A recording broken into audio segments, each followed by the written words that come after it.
복된 아침입니다. 이른 아침 귀한 은혜를 사모하며 나오신 귀한 성도님을 환영하고 축복합니다. 함께 사도신경 고백함으로 새벽 기도회를 시작하겠습니다. 함께 고백하시겠습니다. 전능하사 천지를 만드신 하나님 아버지를 내가 믿사오며 그 외아들 우리 주 예수 그리스도를 믿사오니 이는 성령으로 잉태하사 동정녀 마리아에게 나시고 본디오 빌라도에게 고난을 받으사 십자가에 못 박혀 죽으시고 장사한 지 사흘 만에 죽은 자 가운데서 다시 살아나시며 하늘에 오르사 전능하신 하나님 우편에 앉아 계시다가 저리로서 산 자와 죽은 자를 심판하러 오시리라. 성령을 믿사오며 거룩한 공예와 성도가 서로 교통하는 것과 죄를 사하여 주시는 것과 몸이 다시 사는 것과 영원히 사는 것을 믿사옵나이다. 아멘. 은혜를 사모하는 마음으로 찬송가 304장 하나님께 올려드리겠습니다.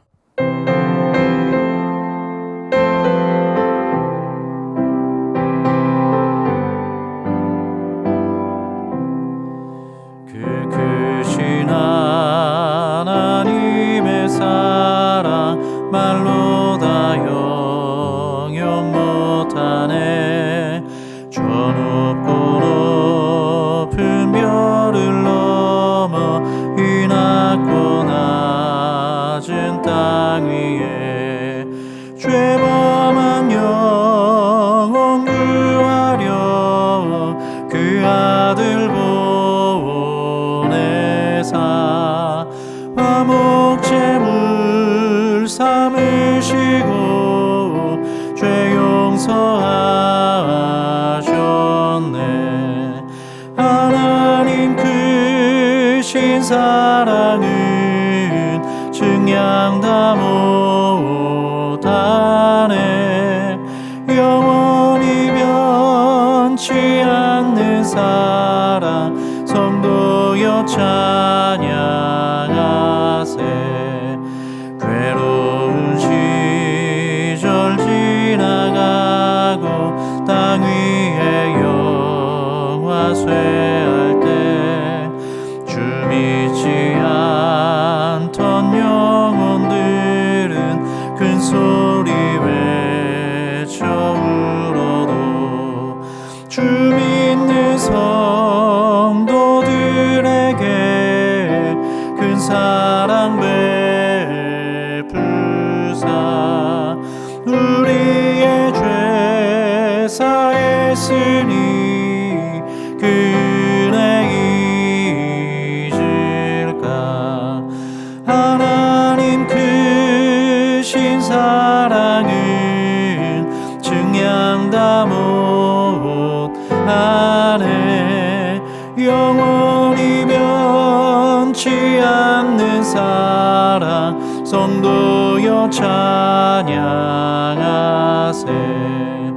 하늘을 두루마리 삼고 바다를 먹물 삼아도 한없는 하나님의 사랑 다 기록할 수 없겠네. 하나님의 크신 사랑 그 어찌 다 쓸까. 저 하늘 높이 쌓아도 채우지 못하리. 하나님 크신 사랑은 증량 다 못하네. 영원히 변치 않는 사랑 성도여 찬양하세.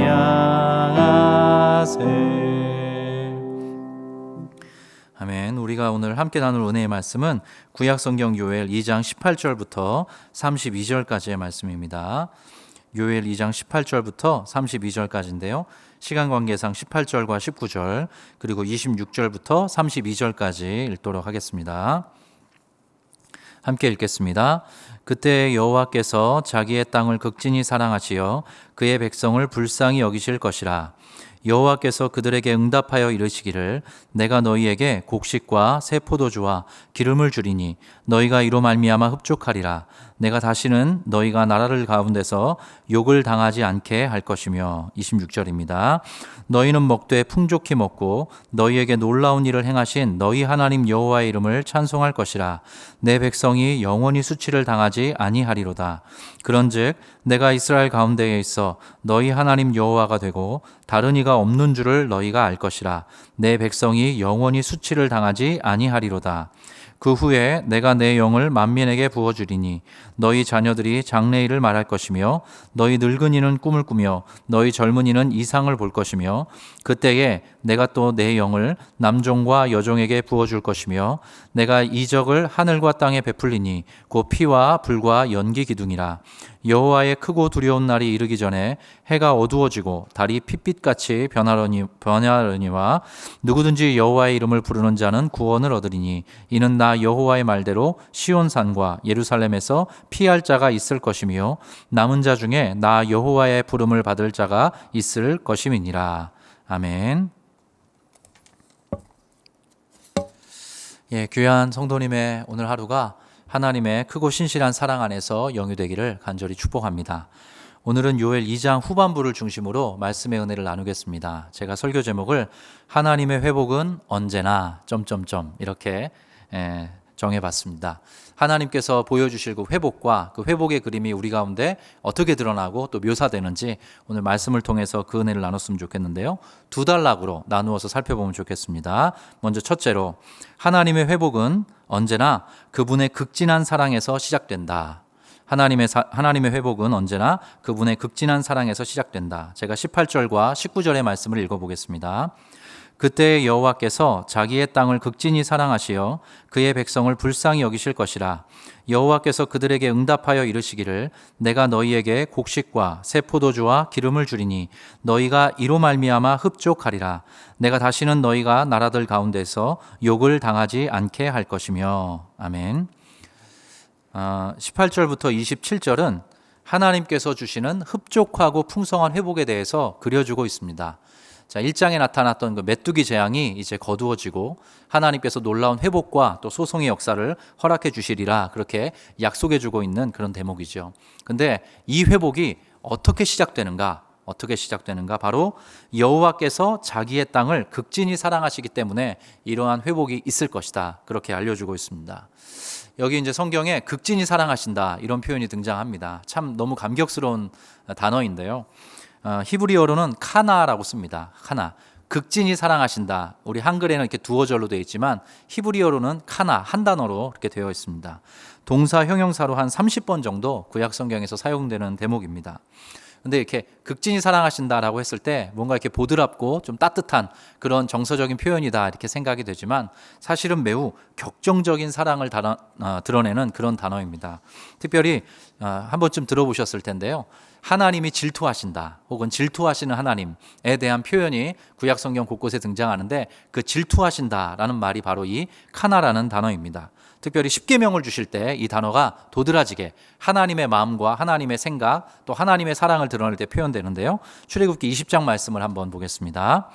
그것들에게 절하지 말며 그것들을 섬기지 말라. 나 내 하나님 여호와는 질투하는 하나님인즉. 자, 여기 보면 나 내 하나님 여호와는 질투하는 극진히 사랑하시는 여호와시다. 하나님이시다. 그렇게 이야기를 해주고 있습니다. 하나님께서는 가장 결정적인 어떤 요청을 저와 여러분에게 하십니다. 그것은 바로 하나님께서는 하나님의 백성과 매우 독점적인 사랑을 하시기를 원하신다. 그 뜻과 그 마음을 우리에게 보여주고 계신데요. 하나님께서는 하나님 외에 다른 신이 우리에게 있는 것을 원하지 않으십니다. 제가 이틀 전에 그 새벽 설교 말씀을 전하면서 이런 말씀을 드렸습니다. 우리에게 임한 모든 재앙이 우리의 죄 때문은 아니지만 어떤 재앙은 우리의 죄 때문이기도 하다. 그런 말씀을 드렸습니다. 때로 하나님께서는 하나님의 백성이 또 저와 여러분을 포함한 하나님의 사람들이 더욱 하나님께만 집중하도록 하나님과 그 독점적인 사랑의 관계를 유지하고 그 관계를 회복하도록 한시적으로 재난과 재앙을 허락하실 때가 있습니다. 하나님께서 결정적으로 우리에게 바라는 것은 재난과 재앙이 아니죠. 하나님과의 온전한 관계 속에서 아름답고 풍성한 삶을 살아가기를 원하십니다. 근데 그렇게 하지 못했기 때문에 구약의 이스라엘 백성들이 그러그러한 재난들을 겪었고 또 그 끝에 하나님 앞에 돌이키고 회개하고 또 회복의 그림을 지금 경험하고 있는 것 아니겠습니까? 우리 각자의 신앙 여정에서도 사실 그러한 간증이 있습니다. 저에게도 있고 아마 이 말씀을 듣는 우리 귀한 성도님들에게도 있을 것입니다. 우리에게 임한 화가 도리어 하나님과 우리 사이를 그 관계를 더욱 돈독하게 해주는, 우리로 다시 한번 하나님만 바라보고 하나님께만 집중하며 살아가도록 만드는 복이 된 경험 있을 것입니다. 그것이 뭐 처음부터 유쾌한 경험은 아니었을 거예요. 때때로 그게 우리에게 고통이고 정말로 재난과 재앙과 같은 그런 아픔을 주었기도 했을 것입니다. 그러나 그 모든 시간들을 아울러 하나님이 회복을 허락해 주실 때 결국 그 회복을 통해서 하나님과의 우리 간의 그 사랑의 관계가 다시 한번 온전히 회복되는 것 우리가 경험하게 된다는 것이죠. 지금 이 시간 말씀을 듣는 여러 성도님들께 다시 한번 이 은혜가 임하기를 간절히 축복합니다. 하나님께서 주시는 회복과 소송의 은혜, 오늘 요엘 2장이 보여주고 있는, 여기 보면 두려움이 떠나가고 기쁨이 찾아온다, 그런 표현이 반복해서 등장하고 있습니다. 그리고 또 하나님께서 허락하시는 회복이 우리에게 풍성하고 부유한 삶을 매우 흡족하게 누리도록 이끌어 줄 것이다, 그런 표현들이 반복해서 등장해요. 이러한 은혜가 우리 귀한 성도들에게 있기를 바랍니다. 그러나 그것이 어디서부터 시작되는가, 이것을 기억하시면 좋겠는데요. 그것은 바로 하나님의 극진한 사랑, 질투하시는 것과 같은 하나님의 그 열렬한 사랑에서 시작된다, 이 말씀을 기억하는 여러분이 되시면 좋겠습니다. 제가 참 성경의 여러 말씀 중에 가장 아름답고 가장 위대하다 생각되는 말씀이 있어서 한 장 가져왔는데요. 요한복음 13장 1절의 말씀입니다. 유월절 전에 예수께서 자기가 세상을 떠나 아버지께로 돌아가실 때가 이른 줄 아시고 세상에 있는 자기 사람들을 사랑하시되 끝까지 사랑하시니라. 아멘. 저와 여러분에게 이것이 얼마나 격려가 되고 위로가 되는지 모릅니다. 우리는 하나님을 끝까지 사랑하지 못할 때가 참 많습니다. 한결같이 사랑하지 못하고 또 변개하지 않는 그런 사랑으로 하나님 앞에 나아가지 못합니다. 그러나 하나님께서는 예수 그리스도를 통해서 그 사랑의 소위 끝판왕을 보여주신 거예요. 저와 여러분을 사랑하시되 끝까지 사랑하시는, 극진히 사랑하시는, 한결같이 사랑하시는 그 사랑을 그리스도 안에서 나타내 보여주셨습니다. 그 사랑으로 인해서 우리에게 회복의 은혜가 있는 것이지요. 이 말씀 기억하는 우리 귀한 성도님들 되시기를 간절히 부탁드립니다. 자, 28절 이하의 말씀은 매우 종말론적인, 성경 전체에서 상당히 중요한 부분의 말씀입니다. 그 후에라고 시작되는 말씀인데요. 이것이 마지막 때에 하나님께서 어떠한 일을 이루어내실 것인가, 그 미래를 예견해 주는 그런 말씀입니다. 근데 아마 여러분들께서 이 말씀을 읽으면서 신약 성경에서 본 것 같은데, 그런 생각을 해보셨을 것입니다. 사도행전에 그 오순절 성령 강림이 있은 후에 사도 베드로가 했던 설교에 이 말씀이 인용되고 있습니다. 이 말씀 사도행전 2장 말씀인데요. 같이 한번 읽어보면 좋을 것 같습니다. 이는 곧 선지자 요엘을 통하여 말씀하신 것이니 일러스되 하나님이 말씀하시기를 말세에 내가 내 영을 모든 육체에 부어주리니 너희의 자녀들은 예언할 것이요 너희의 젊은이들은 환상을 보고 너희의 늙은이들은 꿈을 꾸리라. 그때에 내가 내 영을 내 남종과 여종들에게 부어주리니 그들이 예언할 것이요. 21절입니다. 같이 있습니다. 누구든지 주의 이름을 부르는 자는 구원을 받으리라 하였느니라. 아멘. 자, 성령 강림의 때를 조망해주는 요엘서의 예언이죠. 이스라엘 백성에게만 국한된 것처럼 보였던 하나님의 구원이 이제 주의 이름을 부르는 모든 인류에게 확장될 것이다. 그것을 종말론적인 관점으로 보여주고 있습니다.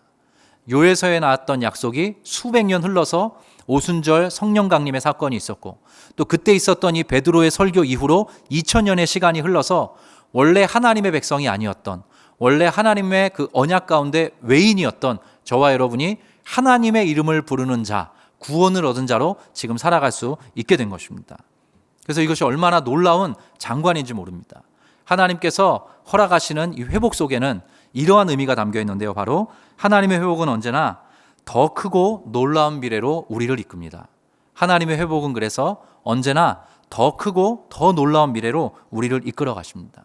하나님께서 한 사람 한 사람을 구원하실 뿐더러 하나님께서 이 구원 역사 전체를 이렇게 회복을 통해서, 재앙을 넘어 회복을 통해서 그 다음에 이러이러한 일이 있을 것이다, 요엘서를 통해서 말씀하시는 것처럼 저와 여러분에게도 마찬가지입니다. 여러분, 그래서 여러분과 제가 이렇게 신앙생활을 하다 보면 때때로 하나님께서 재앙과 재난의 때를 허락하시죠. 그리고 그 끝에 회복을 또한 선사해 주십니다. 근데 그 회복을 통해서 경험하게 되는 게 있는데요. 하나님께서 나의 삶을 또 우리 가정의 앞날을 하나님께서 또 다른 더 크고 놀라운 미래로 이끌어 가신다. 우리가 그것을 경험하게 됩니다. 하나님께서 이스라엘 백성에게 한시적으로 허락하셨던 재앙 너머에 이렇게 오순절 성령 강림의 사건과 같은 그 이후에 열방과 세계 속에서 누구든지 주의 이름을 부르는 자는 구원을 받게 될 것이다. 이 놀라운 그림을 감춰두고 계셨던 것처럼 저와 여러분의 삶에도 그렇게 지금 하나님께서 역할하고 계시고 역사하고 계시고 우리의 삶을 이끌어가고 계십니다. 다시 한번 권면드립니다. 우리 귀한 성도님들, 지금 혹시 재난과 재앙의 때를 견디고 계시다면, 그것을 버텨내고 계시다면 하나님의 극진한 사랑이 여러분의 삶을 이끌어 주실 것입니다. 회복으로 이끌어 주실 것입니다. 그리고 단순한 회복에서 그치지 않고 그 회복이 나아가 더 크고 놀라운 미래로, 여러분을 통해서 무언가 하나님께서 하시고자 하는 그 일로 여러분의 삶을 이끌어 가실 것입니다. 오늘 이 말씀을 묵상하면서 그 은혜를 누리시는 귀한 성도님 되시기를 간절히 부탁드립니다. 마지막으로 시편 73편의 말씀 한 절 읽고 오늘 설교를 마치도록 하겠습니다. 하나님께 가까이 함이 내게 복이라. 내가 주 여호와를 나의 피난처로 삼아 주의 모든 행적을 전파하리이다. 이 말씀에 응하는 복된 삶 살아가시는 귀한 성도님 되시기를 축원합니다. 기도하시겠습니다. 하나님 아버지, 은혜와 사랑에 감사합니다. 귀한 성도님과 속한 가정 또 일상에 하나님께서 허락하시는 회복이 임하길 소원합니다. 그 회복이 당신의 극진한 사랑에서 시작됨을 말씀을 통해 깨닫습니다. 그 사랑을 의지하며 바라보오니 귀한 성도님의 삶에 또 우리 사는 이 세상에 당신의 회복을 허락하여 주시옵소서. 나아가 지금 머물고 있는 자리를 넘어서 더 크고 놀라운 미래로 우리를 이끌어 주실 줄 믿습니다. 하나님을 가까이 더 깊이 아는 자들 될 수 있도록 도와주시고 그 끝에 하나님이 누구이신지를 증언하며 살아가는 그리스도의 사람들 되게 하여 주시옵소서. 감사드리며 주 예수 그리스도의 이름으로 기도합니다. 아멘. 두 가지 기도 제목 드리겠습니다. 첫 번째, 하나님의 극진한 사랑을 경험하게 하소서. 그 사랑 안에서 내 삶의 구석구석이, 내 가정과 일상의 현안이 회복되길 소원합니다. 긍휼과 자비를 허락해 주시고 놀라운 풍성과 부요함으로 이끌어 주옵소서. 이 문제가 해결되기 원합니다. 극진한 사랑으로 응답하여 주옵소서. 좀 적극적으로 기도하는 시간 되었으면 좋겠고요. 두 번째, 더 크고 놀라운 미래를 바라보며 살아가게 하소서. 지금의 고달픈 현실에 매여 믿음과 소망을 잃고 걸어가곤 합니다. 나의 믿음과 소망을 새롭게 하소서. 하나님을 가까이 하며 살아가도록 도와주소서. 하나님을 피난처로 경험하도록 이끄소서. 그 끝에 하나님을 증언하며 걸어가도록 인도하여 주옵소서. 이 기도의 제목 가지고 또 말씀의 은혜를 기억하면서 함께 나아가도록 하겠습니다. 함께 기도하겠습니다. 하나님 아버지, 은혜와 사랑